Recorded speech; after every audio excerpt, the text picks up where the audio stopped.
I aquesta és una gran ocasió, és única, i amb aquestes grans ocasions cal tenir personatges únics per celebrar-ho. I avui tenim un gran privilegi, que és disposar del nostre conferenciant, el professor Antoni Torralba. Jo crec que serà molt difícil en propers actes de graduació arribar al nivell d'excel·lència que arribem en aquest acte amb el convidat que tenim. Ell és director de la Facultat d'Intel·ligència Artificial i Presa de Decisions del Massachusetts Institute of Technology, que coneixem per l'MIT. Poca broma. Ell fa recerca en visió per computador, aprenentatge automàtic, percepció visual humana, em sembla que us sonen totes aquestes paraules. Li interessa construir sistemes que puguin percebre el món com ho fan els humans, no només amb la visió, sinó també amb l'audició i el tacte. Sistemes capaços de sentir i de poder aprendre sense necessitat de conjunts massius de dades curades. Li interessa també comprendre com funcionen les xarxes neuronals. Jo li demanaria que quan ho sàpiga, sisplau, que ens ho expliqui, perquè em sembla que molts de nosaltres també ho volem saber. El raonament de sentit comú, la fotografia computacional, creació de bases de dades d'imatges i les interseccions entre l'art visual i la computació. Déu-n'hi-do. Però l'Antonio, que està a l'MIT, és una persona de la casa. No sé si sabeu que ell és un teleco de la UPC, va estudiar telecomunicacions aquí a la UPC. I a més ha creat molts lligams a la UPC, perquè més o menys a partir del 2011 ha creat molts vincles atraient estudiants cap allà, dirigint finals de grau, tesis de màster, doctorants. I la seva rellevància és tan gran i el seu arrelament a la UPC que en els propers mesos, quan aquesta pandèmia ens deixi fer un acte digne d'ell, doncs serà investit doctor honoris causa per la UPC. I és un gran privilegi i un plaer cedir-li la paraula al doctor Antoni Torralba.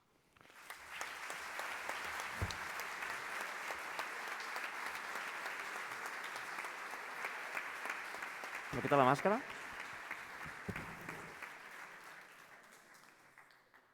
Bueno, muchas gracias por la presentación.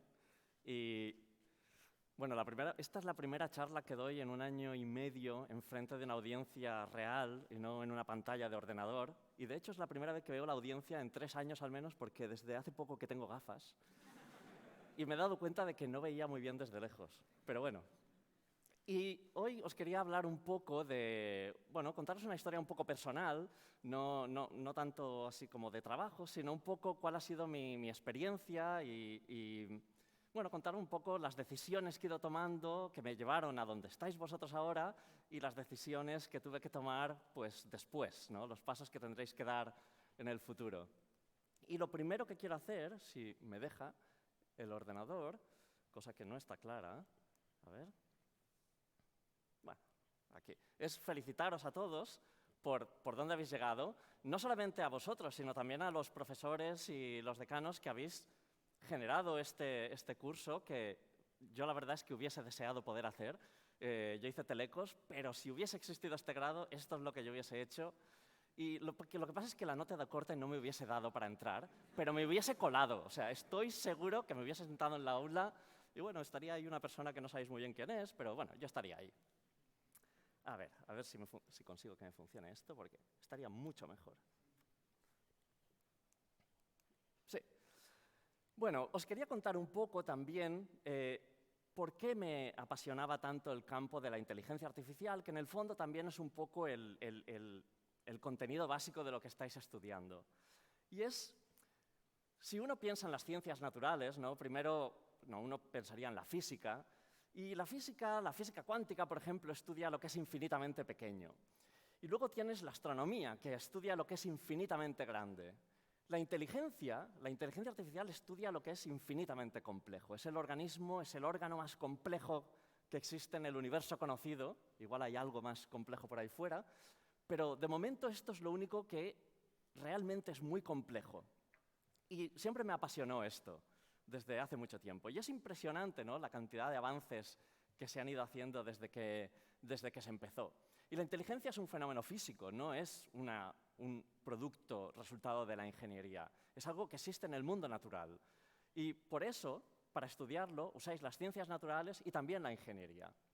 Y de hecho, el grado que habéis estudiado contiene todas estas componentes. Por un lado tenéis la ciencia, las ciencias matemáticas, la ciencia física, pero también, en el fondo, y aunque esto es algo que a lo mejor no habéis estudiado, las ciencias biológicas, la neurociencia, son partes esenciales para entender la inteligencia. Luego tenéis la ingeniería, porque al final hay que construir cosas para realmente entender lo que se está haciendo. Y finalmente la sociedad, porque la sociedad es una componente muy importante. La inteligencia es un organismo que se va a relacionar con otros organismos. ¿Y con qué organismos se van a relacionar? Con nosotros, con la gente. Y entender la interacción que tienen las inteligencias artificiales con la sociedad con la que van a convivir es realmente importante. Y ahí estáis vosotros. Ahí el estudio, que es la intersección de todas estas áreas, es donde se encuentra la disciplina de la inteligencia artificial. Y es realmente impresionante lo muchísimo que se ha avanzado desde que, por ejemplo, cuando oímos que el ordenador Deep Blue de IBM había ganado el juego de ajedrez, fue una de las primeras veces que la gente tenía realmente la sensación de que la inteligencia artificial podía ser algo real. Por supuesto, Kasparov igual le bastaba con comer un sándwich para poder jugar al ajedrez, sin embargo el ordenador tenía que estar conectado pues, posiblemente al equivalente de una central nuclear para poder tener energía suficiente, ¿no? Y desde entonces no se ha parado consiguiendo una serie de desarrollos y de algoritmos que son realmente impresionantes. Por ejemplo, el Watson de IBM, que todos estos algoritmos se basan en investigación fundamental que al final dan lugar a este tipo de demostraciones de inteligencia que son bastante sorprendentes, ¿no? El algoritmo de Watson, que permitía jugar este juego, que es muy famoso en Estados Unidos, sobre preguntas y respuestas, en el cual te hacen una pregunta de cultura general y tienes que dar la respuesta. Y el ordenador tiene que tener acceso a una base de datos enorme que está escrita realmente para seres humanos. Son documentos normales, no es una base de datos que esté procesada para simplificar, para que la máquina tenga acceso sencillo a los datos. No, son libros como un ser humano tendría que usar para aprender. Y luego, pues, AlphaGo de DeepMind, los diferentes algoritmos que existen hoy en día para análisis de texto, son avances realmente muy sorprendentes. Y, por supuesto, en el momento en que creas sistemas que funcionan tan bien, empiezan a tener un impacto en la sociedad y se crea esta interacción entre el algoritmo y la sociedad que tiene un montón de efectos imprevisibles. Por ejemplo, el reconocimiento de caras. Hubo este estudio tan importante de Joy y Timnit, un estudiante en el Media Lab en el MIT, que demostraron que la detección de caras parecía estar sesgada y que funcionaba muy bien para detectar las caras blancas, pero no funcionaba tan bien para caras negras. Y este tipo de sesgos se han ido descubriendo en multitud de algoritmos. Y es importante entender que el algoritmo, al final, cuando funciona realmente, tiene una conexión directa con la gente y es muy difícil que la gente no acabe dándole teniendo una cierta empatía con el algoritmo y entendiendo que el algoritmo, aunque el algoritmo no tiene ningún sesgo por ninguna motivación intrínseca, simplemente es así, pero la gente, a la hora de proyectar, de interpretar lo que está haciendo este algoritmo, va a interpretarlo también con sensaciones humanas y va a tener impacto real en la sociedad. Pero la inteligencia artificial tiene también la posibilidad de hacer un impacto enorme positivo, ¿no? Desde aplicaciones en sanidad, robótica, sistemas automáticos, videojuegos, educación, etc., ¿no? Hay cantidad de cosas que se pueden hacer.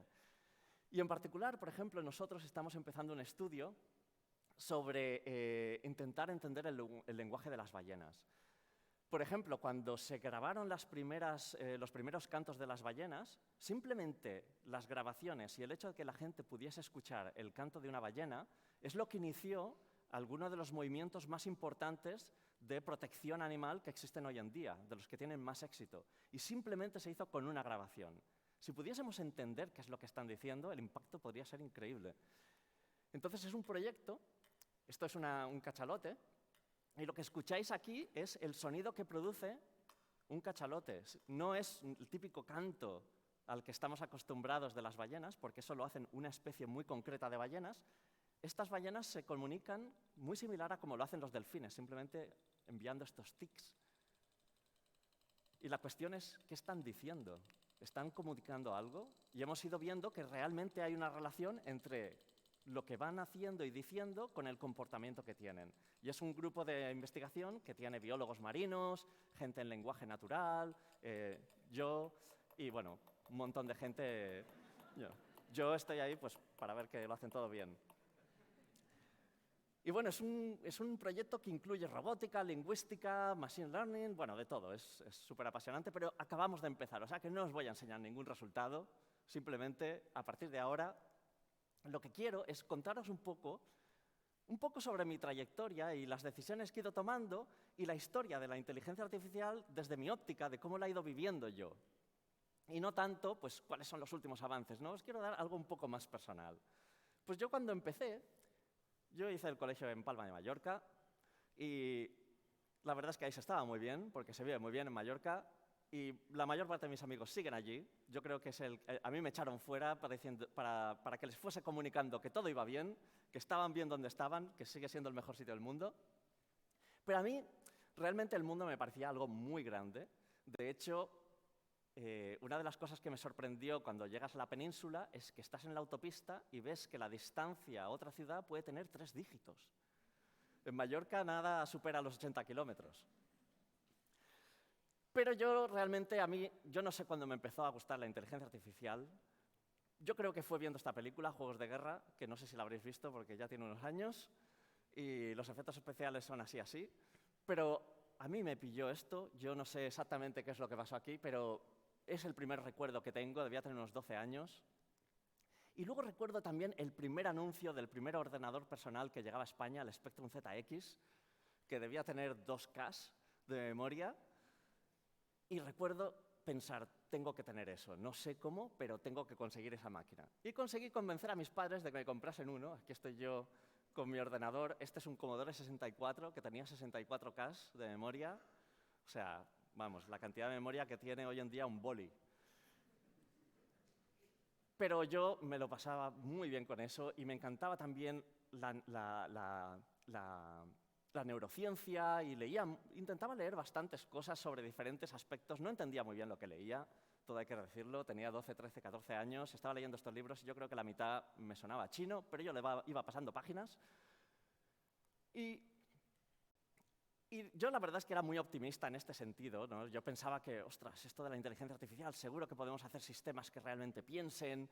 Y no era el único, había mucho optimismo ahí fuera. Por ejemplo, esto es un proyecto escrito en el año 66, bastante antes de que yo naciese, pero es un proyecto escrito por Simon Papert, que es uno de los padres de la inteligencia artificial del MIT, y él consideraba que un aspecto importante de la inteligencia era construir un sistema de visión.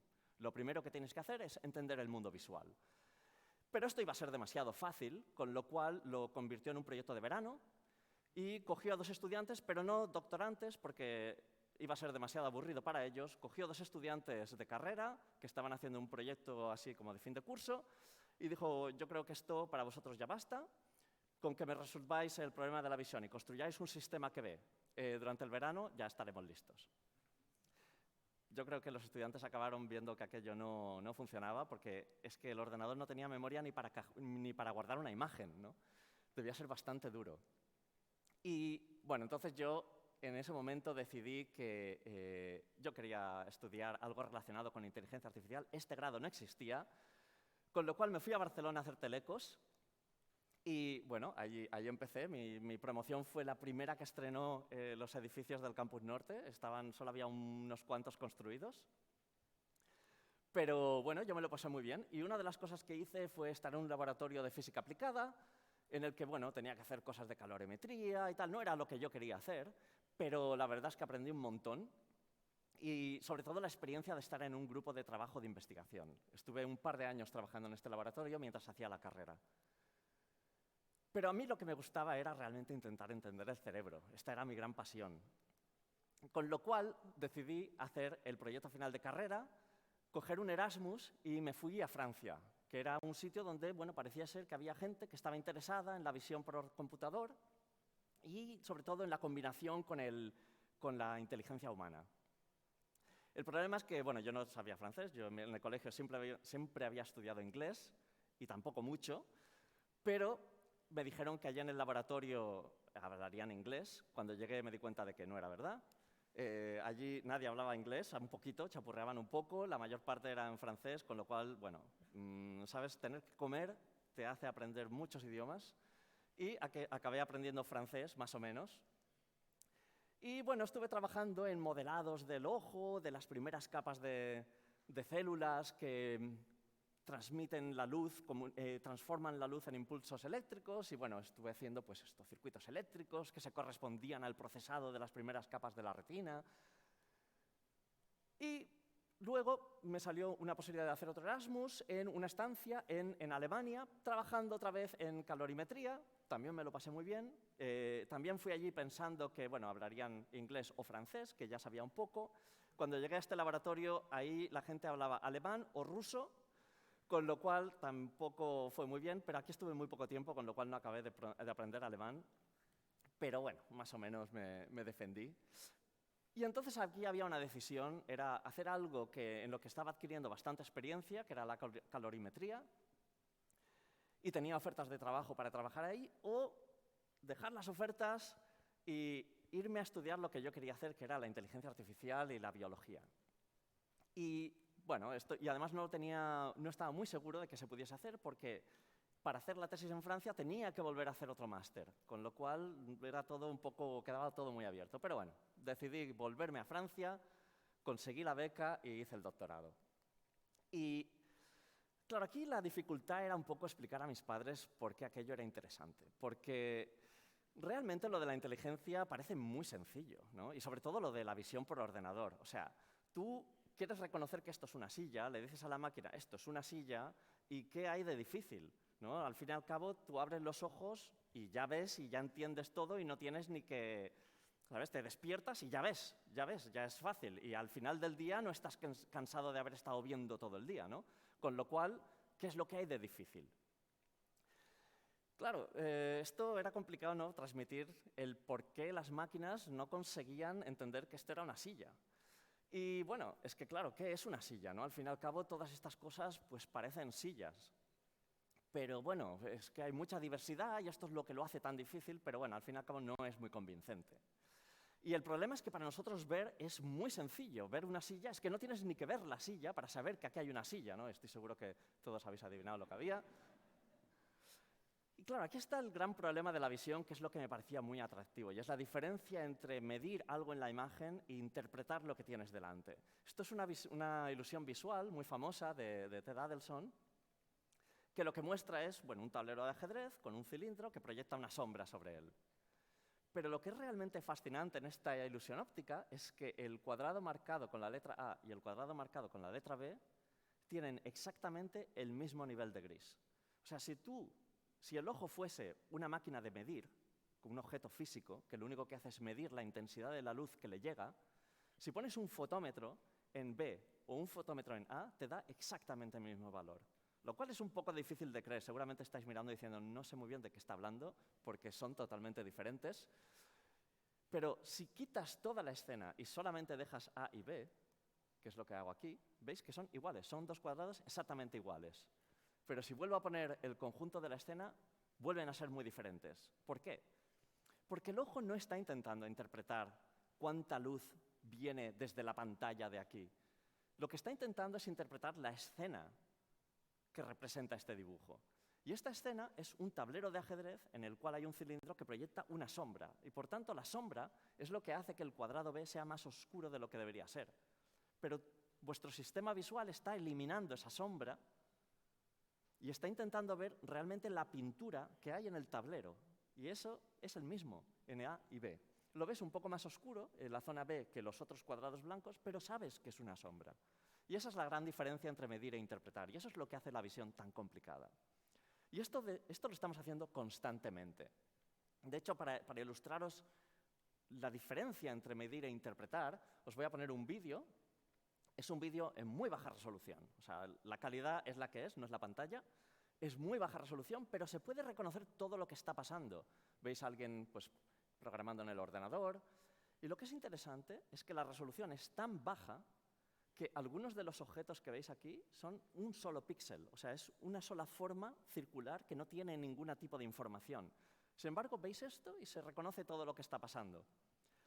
Pero lo que está sucediendo es que vuestro cerebro está realmente interpretando lo que ve en lugar de procesar la información que le está llegando solamente. Mucho de lo que estáis viendo está realmente en vuestro cerebro y no en la imagen que veis. Y para ver eso, vamos a ver el vídeo original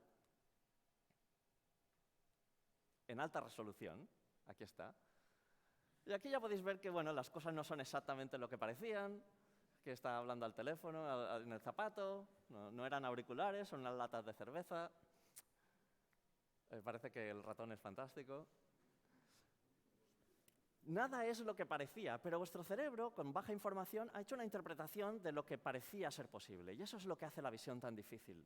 Todo el rato estamos haciendo este tipo de cosas. Las ilusiones ópticas no son errores del sistema visual, sino que son demostraciones del poder que tiene nuestro sistema visual para rellenar toda la información que le falta. Y esto es una de las cosas que a mí me apasionaban. Y esto, en el fondo, este vídeo lo grabamos mientras yo estaba haciendo mi postdoctorado. Y bueno, también es para ilustrar un poco, ¿no?, que mientras hacíamos investigación, pues también nos lo íbamos pasando bien, ¿no? Entonces, bueno, yo hice mi tesis, acabé trabajando en esto de una mezcla de circuitos y biología y visión por ordenador. Y llegó otro momento de tomar otra decisión, y es cuando acabé el doctorado, tenía la posibilidad de ir a hacer un postdoctorado a Hong Kong y trabajar en circuitos, o irme a Boston, que tenía una entrevista de trabajo no muy bien definida, pero ahí yo sabía que estaba la gente con la que yo quería trabajar en ese momento, pero no tenía ningún tipo de oferta muy clara. Con lo cual, pues decidí lo que era más fácil, que es irme al sitio donde no tenía ninguna oferta, a ver qué pasaba, y me fui para allá. Me fui a Boston y la verdad es que tuve bastante suerte pues, de ir tocando a bastantes puertas. Una de las cosas que hay que hacer es ir tocando puertas y nunca pensar que un no es un no definitivo. O sea, pues si esta persona te ha dicho que no, pues tú le tocas la puerta a otro, que es lo que yo fui haciendo. Y al final pues acabé en el Centro de Computer Science and Artificial Intelligence Laboratory, es este edificio bastante alocado, pero bueno, es un sitio muy interesante para trabajar. Y una de las cosas que empecé haciendo cuando llegué allí trabajando en postdoctorado, esto era sobre el año 2000, entre el 2000 y el 2005, y en ese momento realmente en visión por ordenador no estábamos en el nivel en el que se está hoy en día. La inteligencia artificial hoy en día aparece en los periódicos todo el rato. Antes no aparecía en ningún periódico porque no funcionaba nada. Y una de las cosas que sí que empezaban a funcionar era el procesado de imagen de muy bajo nivel. ¿En qué consiste eso? Por ejemplo, esto es una foto que hice hace unos días, y lo típico que haces una foto cuando hay muy poca luz que sale borrosa. Pues una de las primeras cosas que los algoritmos de bajo nivel intentan hacer es pues, resolver problemas de este tipo. ¿Cómo puedo hacer que una foto que ha salido borrosa se haga normal? Esto es un proceso complicado que requiere entender exactamente el proceso con el cual se ha llegado, o sea, se produce esta imagen. ¿Qué pasa cuando yo aprieto el botón de la cámara? ¿Qué está pasando mientras el botón está apretado, mientras está el diafragma abierto, que hace que salga esta foto tan borrosa? Entonces nosotros decidimos hacer una recreación del proceso para entender exactamente lo que estaba pasando. Y esto es la recreación. Aquí estoy yo, voy a hacer una foto. Aprieto el botón de la cámara, miro la foto y no ha salido bien. Bueno, ¿por qué? Esto es lo que ha salido, es una foto borrosa, de muy mala calidad, pero vamos a intentar entender exactamente qué es lo que ha pasado aquí y por qué la foto ha salido tan mal. Y para ello, lo que vamos a hacer es ahora vamos a mirar este proceso de la toma de foto, pero en cámara muy lenta. Entonces, primero, bueno, esto es la parte que cojo la cámara.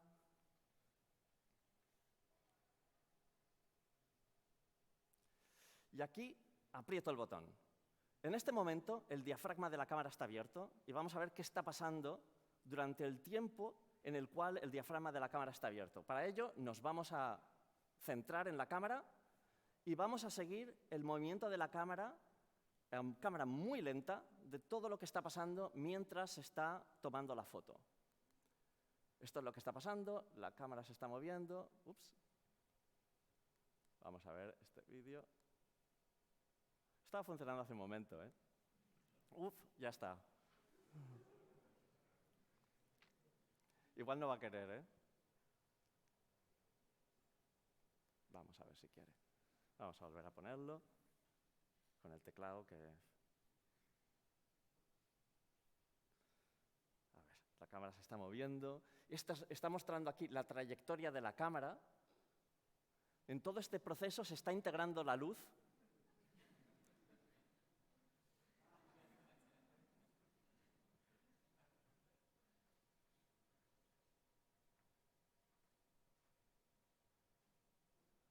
Y aquí se acaba la foto. Y claro, no ha salido bien.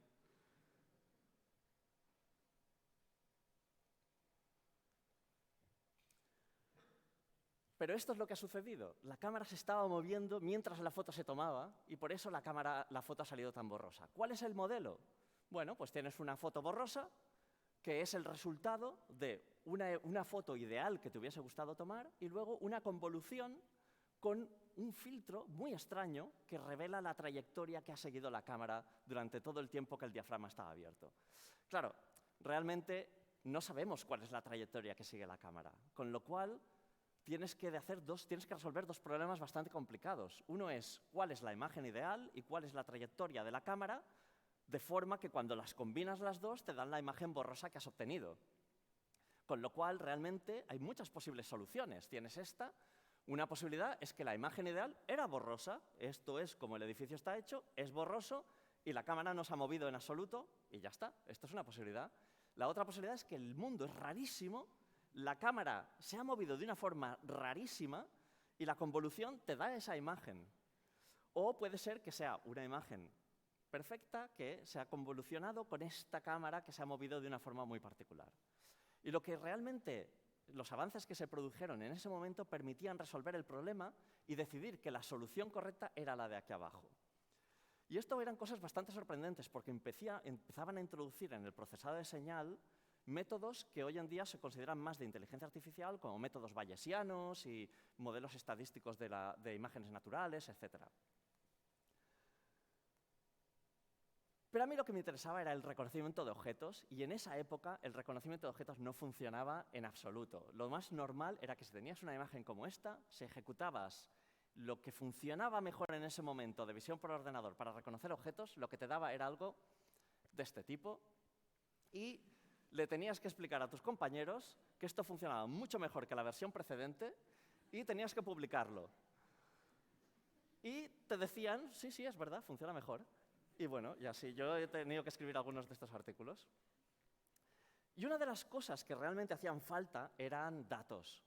Y hoy en día, vosotros vivís ya en un mundo en el que hay muchos datos disponibles. En aquella época apenas había nada.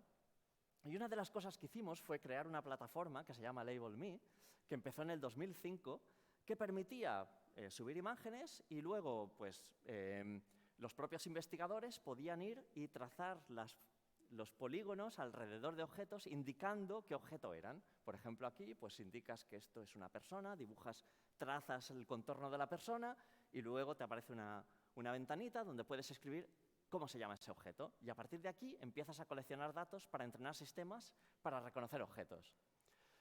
Y entonces esto lo pusimos online y la gente pues eran voluntarios que iban haciendo anotaciones. Y claro, cuando empezamos, en esa época no había nada del tipo que existe hoy en día en el cual la gente captura datos online. En aquella época fue la primera versión que existía y pensábamos que no iba a funcionar en absoluto, pero algunas de las anotaciones eran realmente sorprendentes. Por ejemplo, estas de aquí, o sea, esto es con un detalle exquisito, ¿no? Esta iglesia con todas las torres, esto es un trabajo bastante de chinos para anotar todos esos detalles. Las siluetas de las personas, estaba todo muy hecho, muy bien hecho. Pero no todo era así, también nos encontrábamos con anotaciones de este tipo, y bueno, esto ya no era tan útil, y a veces pues te encontrabas ya también con cosas de estas, en las cuales la gente era creativa, o esto, en el cual alguien había anotado el pájaro perfectamente y luego, bueno, algo. O sea, había un poco de todo y tenías que trabajar con estos datos un poco ruidosos.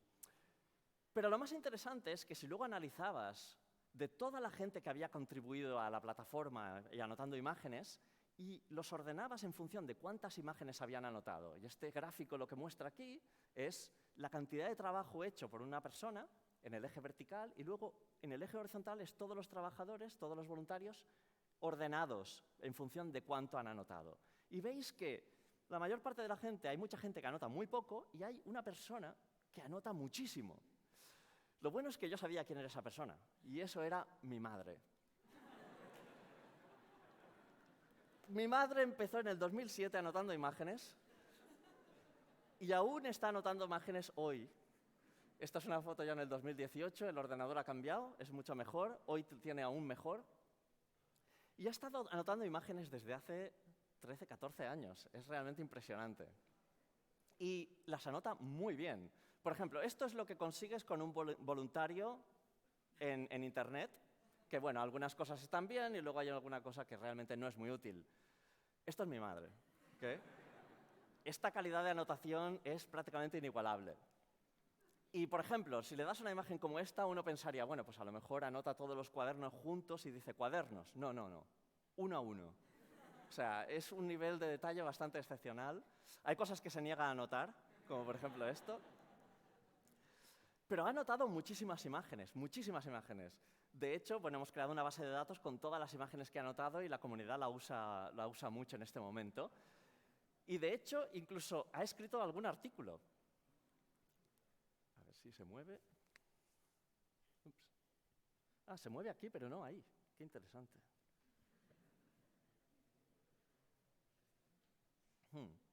No estamos viendo lo mismo, ¿eh? A ver, vamos a volver aquí.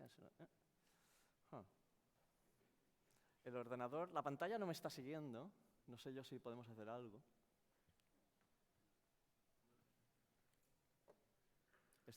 Está enchufado, o sea, eso es lo mismo. O sea. Como podéis ver, aún hay muchísimo trabajo por hacer. Lo de la inteligencia artificial está mal, ¿eh?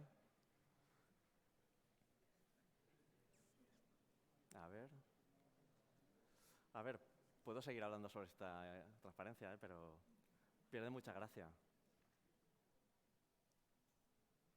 A ver si lo paro y vuelvo a poner. Ah, sí, vale, se ha quedado un poco... Vale. Esto es uno de los artículos que ha escrito, que con todas sus experiencias anotando imágenes, y desde entonces es coautora en al menos cuatro publicaciones. La verdad es que, bueno, tiene bastante impacto ya. Luego, esta es una foto, en ese momento conseguí una plaza de profesor, y esta es una foto de mi grupo hecha hace muy poco. Desde entonces, bueno, he tenido la oportunidad de trabajar con muchísimos estudiantes, muchos que vienen de aquí, y estoy seguro que os iré conociendo a alguno de vosotros también con el tiempo. Y luego, al cabo de unos años, me hicieron director de la unidad de inteligencia artificial. No sabían en qué se estaban metiendo, pero me pusieron a mí. Y la verdad es que ha sido una experiencia bastante fascinante y muy interesante. Y desde entonces he estado trabajando en muchísimos aspectos de visión por ordenador, pero una de las cosas es, me gustaría que mi madre ya no tuviese que anotar más imágenes. Y realmente cuando miramos a un niño aprendiendo, un niño no aprende porque sus padres le anotan todas las imágenes que tiene que ver, ¿no? Todos los objetos en casa están etiquetados con nombres, sino que la mayor parte del tiempo un bebé aprende pues jugando con el mundo, tocando las cosas, metiéndoselas en la boca para ver a qué saben, ¿no? Y esa es la forma que tenemos de aprender. Y si uno piensa... estas flechas... Bueno, si uno piensa, por ejemplo, en cómo se están construyendo los robots hoy en día, un robot realmente tiene muy pocos sensores, ¿no? Si miramos lo que tiene para percibir el mundo, un robot pues tiene un radar, tiene una cámara estéreo, tiene sensores de pose y de velocidad, tiene algunos sensores de presión en el pie, pero realmente no tiene muchos sensores. Aunque cuando le preguntas a un roboticista, piensa que, bueno, es la panacea, o sea, hay un montón de sensores y un montón de cosas. Pero si tú miras al investigador que está ahí vigilando al robot, Este investigador tiene 6 millones de fotorreceptores, 100.000 sensores del tacto, 10 millones de sensores olfativos, 10.000 sensores de gusto, 2 orejas. La verdad es que es incomparable, o sea, la capacidad de sentir el mundo que tiene el investigador. El investigador es consciente de sí mismo y también del robot. Sin embargo, el robot apenas consigue entender lo que le está pasando a él mismo, ¿no? La cuestión es cómo construimos sistemas que tengan este nivel de percepción. Y si miramos el sistema visual, las cámaras, por ejemplo, tienen una historia muy larga de gente que ha estado estudiando cómo construir sistemas de visión durante muchísimos años. Pero hay muy poca gente trabajando en sensores del tacto. Y sin embargo, para nosotros, para aprender el sentido del tacto, es tan importante como el de la visión. De hecho, el cerebro, el córtex, 30% del cerebro está dedicado a la visión y 10% al sentido del tacto. O sea que son casi comparables.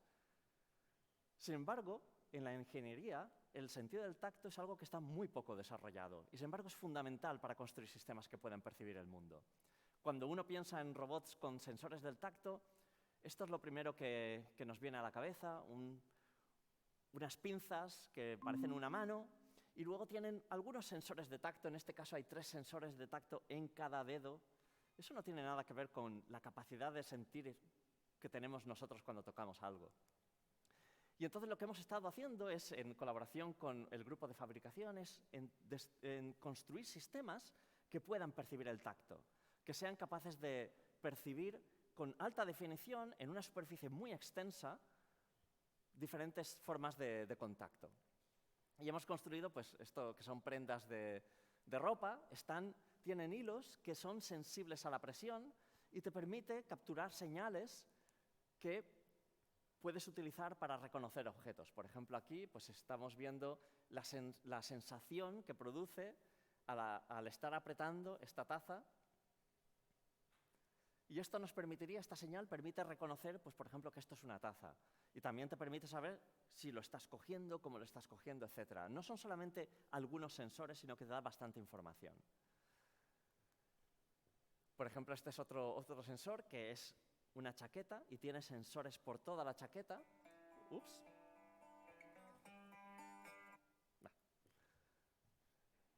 Y te permite saber, por ejemplo, pues, si te estás sentando bien o no te estás sentando bien.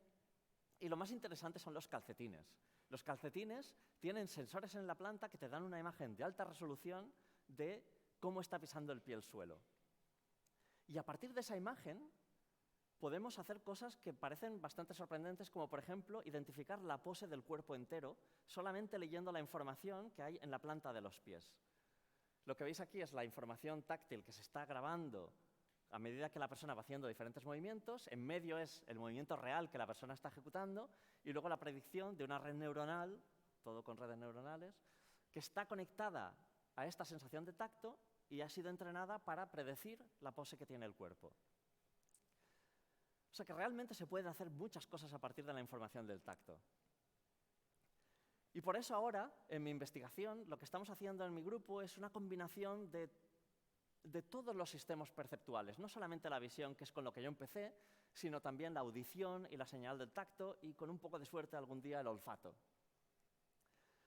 Y bueno, esto es lo que os quería comentar. Esta combinación de ciencia, ingeniería y sociedad es algo que siempre me ha motivado mucho y en parte es algo que, bueno, ahora estáis todos en el camino, ¿no?, de poder seguir trabajando y haciendo investigación en este área. Y, bueno, felicitaciones de nuevo y enhorabuena por haber acabado con éxito y felicitaciones también al profesorado por haber hecho esto posible. Vale, muchas gracias.